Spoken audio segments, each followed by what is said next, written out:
It's disappointing to hear my colleagues criticize this legislation in this way. We consider many weighty issues in this body with great implications for our future, but few of those issues command our attention as much as those that impact children as this legislation does. This is right and appropriate.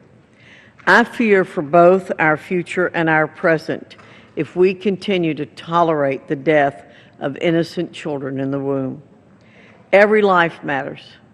It's my hope that a culture of life will take hold and all children will be protected in law in the near future. But today we have an opportunity to come together and find consensus that nearly fully developed, viable children should be protected, particularly as individuals capable of experiencing great pain. The necessity of that protection is made even clearer when considering the type of abortion these growing children are subjected to.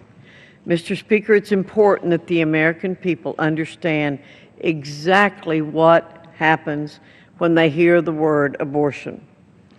According to Planned Parenthood, the largest abortion provider in America, babies aborted at 14 weeks or later are often subjected to dismemberment abortions, which are incredibly gruesome and painful. What follows is heart-wrenching to describe, Mr. Speaker, but we must face the truth of what we are currently permitting.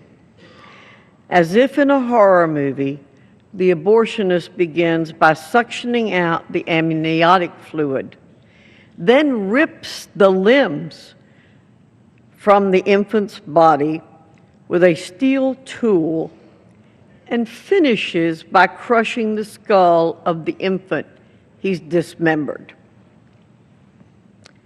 Take a moment to consider that.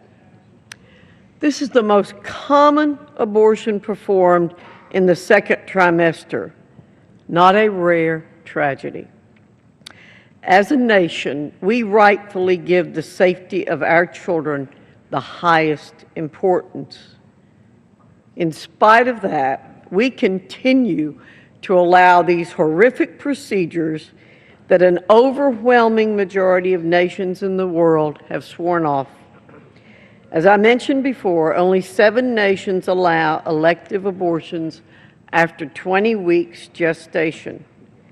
How can America continue to be one of them? We must leave this practice behind. That's why I'm a co-sponsor of the underlying legislation to prohibit elective abortions in the United States past 20 weeks. The Pain-Capable Unborn Child Protection Act is a common-sense reform to our American principles of protecting life as the most fundamental constitutional right.